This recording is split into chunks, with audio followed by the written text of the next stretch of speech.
My dad left everything to my sister. Then she read the letter he left only for me. My father was a man who said important things exactly once.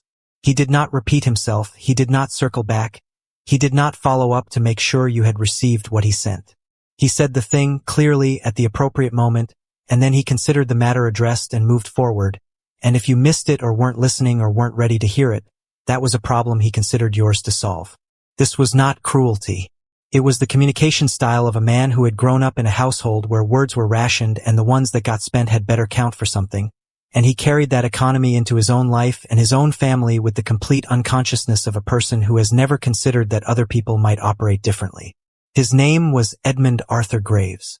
He went by Ed to everyone except my grandmother, who called him Edmund until the day she died, and my sister Pauline, who called him Dad in a way that somehow always sounded like an entire sentence. He was 77 when he died, in March, in the hospital, which he had resisted going to until the resisting became physically impossible, because he was the kind of man who believed that hospitals were places you went to be told things you already knew, and he preferred to already know things in his own house without anyone's help. He had been ill for about 2 years. His kidneys, a slow and unglamorous decline that he managed with the same no-performance stoicism he applied to everything, and we had known for the better part of a year that the direction was fixed. He knew it too, and the knowing made him, as it had made Walter Calloway in another story I once read and recognized deeply, more precisely himself. More distilled. Every word counted more because there were fewer of them left. I need to tell you about Pauline and me before I tell you about the will, because the will makes no sense without the context of who we were to each other and who we each were to him. Pauline is 52 and I am 48, and we grew up in the same house with the same parents and had, by any external measure, the same childhood. And yet the experience of that childhood as reported by each of us would be almost unrecognizable to the other. This is not unusual.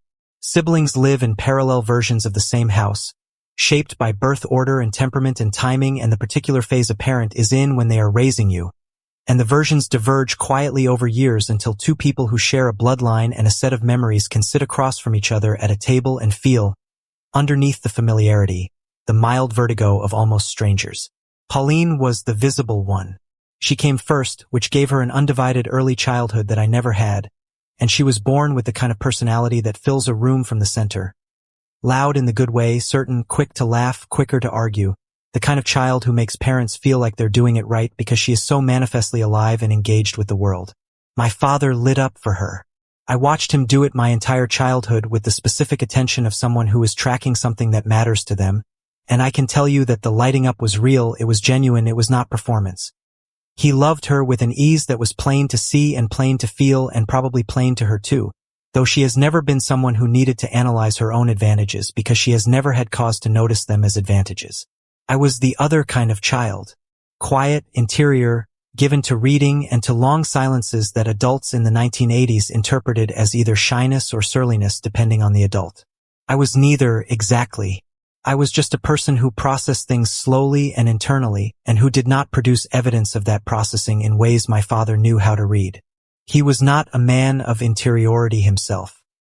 He was competent and direct and physical in the way men of his generation often were, more comfortable doing something alongside you than talking at you, and what he knew how to give was presence and provision and the occasional gruff approval that meant more than any speech.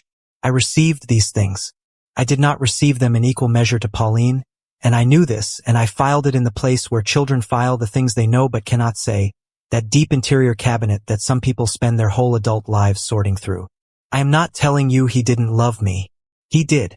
I am certain of that now in a way I was not always certain of it growing up, and the certainty comes from a letter, which I will get to.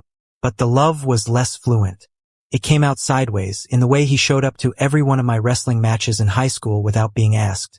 In the way he kept every mediocre report card I ever brought home in a folder in his desk drawer that I found after he died. In the way he once drove 4 hours round trip on a Tuesday night to bring me a part for my car that I needed for work the next morning and refused to stay over and refused to let me pay for the gas and said it was nothing and got back in his truck and drove home. Came out sideways and I learned to read it sideways, and mostly that was enough, and sometimes it wasn't, and the times it wasn't are also part of the story. Pauline married young, divorced young, and rebuilt herself into something formidable.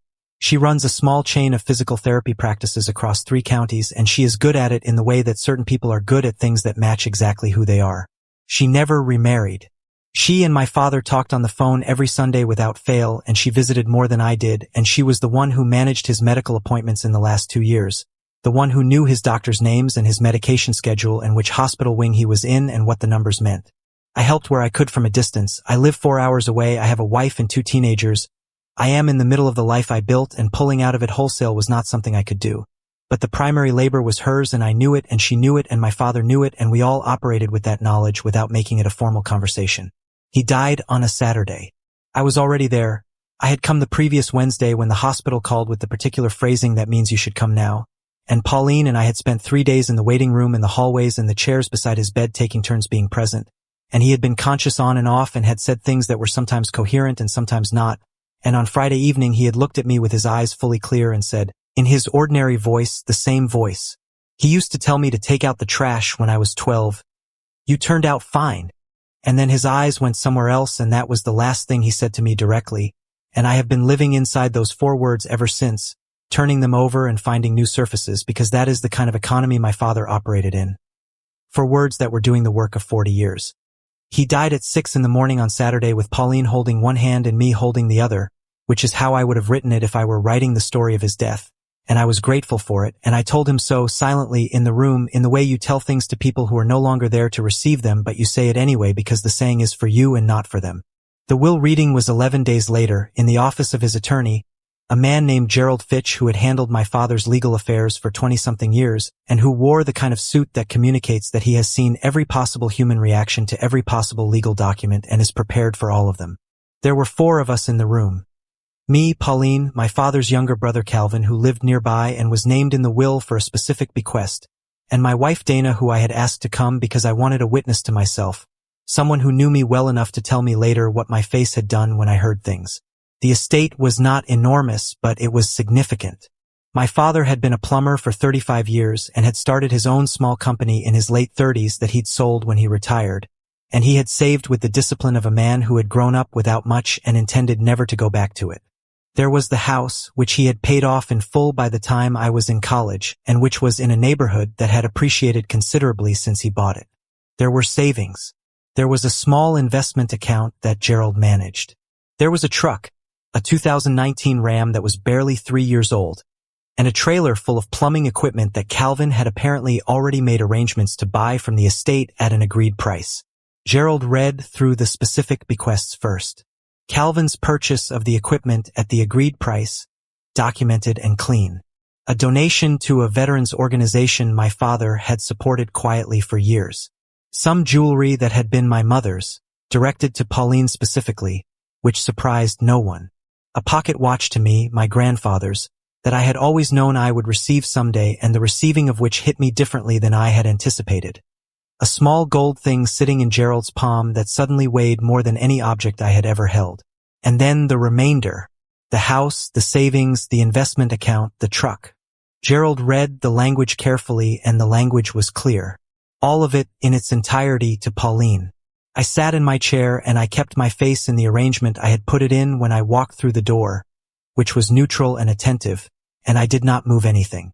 Dana's hand found my knee under the table and pressed once, briefly, and I put my hand over hers without looking at her.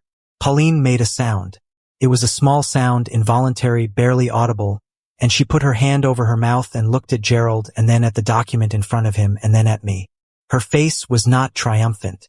I want to be absolutely clear about that because it matters and because it would be easy to tell the story in a way that made her the wrong kind of character, the kind who got what she expected and felt good about getting it. That was not her face. Her face was complicated in a way I had never seen from her before, something between grief and guilt and the specific anguish of receiving something you wanted and finding, in the receiving of it, that you can't be straightforwardly glad. I told her it was all right. I said it quietly and I said it to her directly, and I meant it with about 60% of myself, which was the best I could do in that room at that moment, and I have since arrived at meaning it with considerably more than 60%, though it took time and a letter to get there. Gerald said there was one more item. He reached into his folder and produced 2 envelopes. One was addressed to Pauline in my father's handwriting. The other was addressed to me. He said my father had asked that they be given to us at the conclusion of the reading and that we could read them privately or together as we chose. Pauline looked at hers and then looked at mine and then looked at me. I looked back at her. Something passed between us in that look that I don't have language for precisely, some old sibling frequency that operates below words, and after a moment Pauline said she would like to read mine if I was willing to let her before she read her own. She said it was important to her to know what he had said to me. She said it with a directness that I recognized as our father's. I said yes. I handed her my envelope. She opened it and unfolded the paper inside. 2 pages, front and back, my father's handwriting, which was large and slightly cramped, the handwriting of a man who wrote infrequently and gripped his pen too hard, and she began to read. I watched her face. Dana watched mine. I am going to tell you what the letter said. I have read it so many times now that I could recite it from memory, and I am going to tell you the substance of it, not word for word, because those words are mine and my father's, and they live in that category of things that belong to the people they pass between, but the substance of it, because the substance is the whole point of everything I have written so far. My father wrote that he knew he had been easier with Pauline than with me. He wrote it plainly in the first paragraph without preamble, which was his way. He said he had known it for most of my life and that he had not known how to correct it, and that the not correcting of it was the thing he was most ashamed of. He said he was not going to explain it with his own childhood or his own father or the way he was made, because he considered those explanations and found them insufficient, found them the kind of thing a person reaches for when they want to be understood rather than accountable, and he was interested in being accountable. He wrote about specific things. He named them. The wrestling matches, which he had attended every one of without ever telling me. He was proud of me directly. And he said the pride had been enormous and the silence around it had been a failure of his and not a statement about its size. He named a specific conversation we'd had when I was 17 where I had told him I was thinking about studying architecture, and he had said something dismissive about the practicality of it, not mean just offhand the reflexive pragmatism of a tradesman who measured things in what they built and what they paid, and I had never mentioned it again and gone into accounting instead. And he wrote that he had thought about that conversation many times in the years since and wondered. He didn't say I should have been an architect. He said he should have asked more questions instead of offering a verdict, and the difference between those two things was something he understood too late. He wrote about my mother, who had died when I was 31. He wrote that she had understood me in ways he hadn't, and that he had sometimes let her do that work on his behalf, and that when she died he had been confronted with the understanding that he had outsourced something he should have been doing himself, and he was sorry for it. He wrote about the last 2 years of his illness and the 4 hours I drove each way on the visits I made, and he wrote that he had seen what it cost me and what it cost my family, and he wanted me to know that he had seen it even when he didn't say so, especially when he didn't say so. And then he wrote about the will. He wrote that he had given the estate to Pauline because she had been there in the way that primary caregiving requires, because she had carried the logistical weight of his decline, and that weight was real and deserved acknowledgement in the most concrete form he had available to him. He said this was not a statement about love.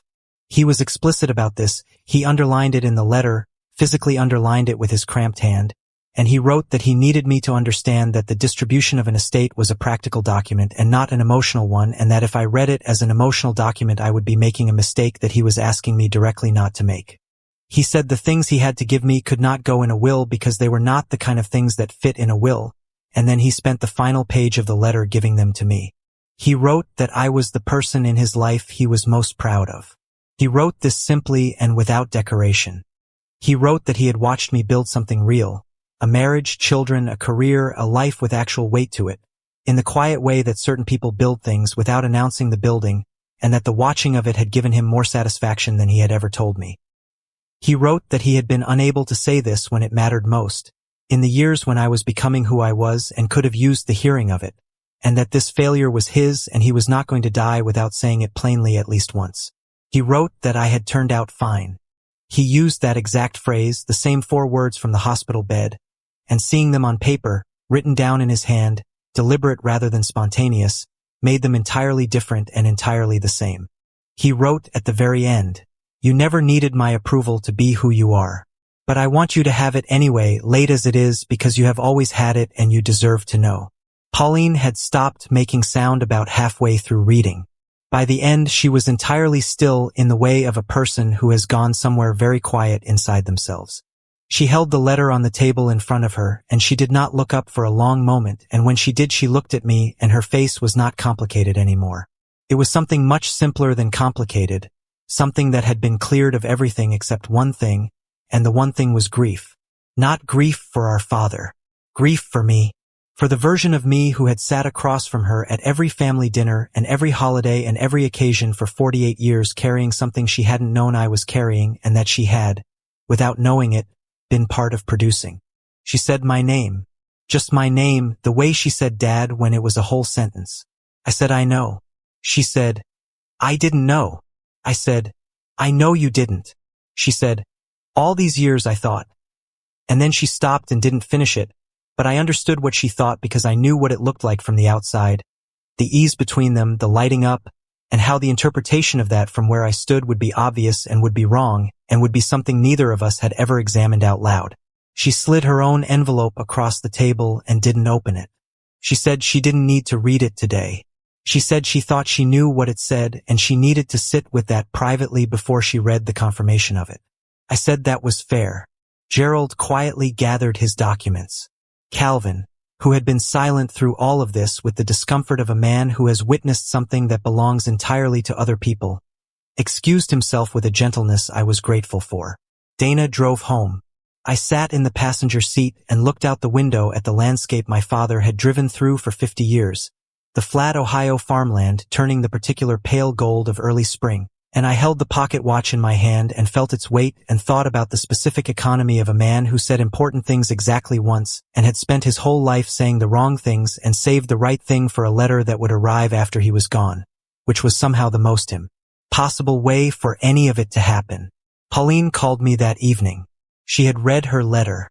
She didn't tell me everything in it and I didn't ask. Those words were hers and his. They lived in their own category, but she said he had written to her about me. She said he had asked her to look after me, not financially. He had been specific about that, not financially because I didn't need that and he knew it, but in the other ways. The ways that sisters can look after brothers when they know what they're looking for.